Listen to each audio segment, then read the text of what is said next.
1752 жылы хан бастаған қазақ әскері шамасы 15-20 мыңдай ойрат әскерінің шабуылына тойтарыс берді. 1753 жылы желтоқсанда Абылай 5000 жауынгермен жоңғар әскерлермен шайқасып, бір талай қазақ жерін азат етті. 1754 жылы сәуірде Абылай бастаған 1700 қазақ әскері 10 мың қалмақпен соғысуға мәжбүр болса, сол жылдың шілде-тамыз айларында 4000 әскермен Жоңғарияға жорық жасап, 3000 қалмақты тұтқынға түсірген. Осы 1754 жылғы шайқастардың бірінде Итқара батырдың астындағы атына оқ тиіп, өзі қалмақтарының қолынан қаза тапты деген дерек айтылады.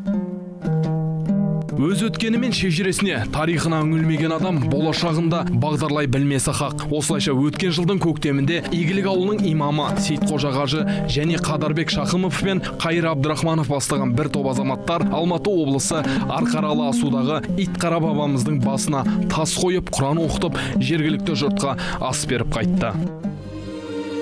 Тарихта атаңызға айналған Қанай би Құттымбетұлының бақы Итқара батыр Солтан келді деген балаларынан тараған ұрпақтары бүгінде Көкшетау облысы Зеренді ауданының Алт ауылында атап айтқанда Игілік, Жамантұз, Қарабұлақ, Ұялы, Еңбек, Бірлік, Қойсалған ауылдарында тұрып жатыр. Міне, сол азаматтарда жұдырықша жұмылып, Көкше жерінде арнайы Итқара бабамыздың рухына Құран бағыштап үлкен ас берді. Аталмыш жиынға Қадырбек Шақымов, Батан Оразбеков, Қорғанбек Аманжолов, Қайыр Абдрахманов, Қайрат Ауғалиев сынды ел ағалары мен абыз ақсақалдар қатысып, Қанай би мен Итқара батыр туралы ой толғамдарын ортаға салды.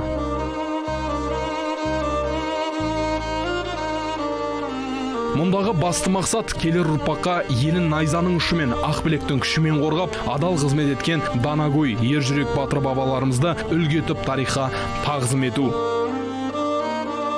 Бұл бір шыңның беті, ұзақ жолдың басы ғана іспеттес, бәлкім келер ұрпақ ізденіп, зерттеп, асада құнды тарихи деректер тауып, әйгілі Қанай би бабамыздың із қалдырған ұрпақтары Итқара батыр туралы мәліметтер жинап, сарқылмас қазынадан мол ғибрат аларына кәміл сенеміз.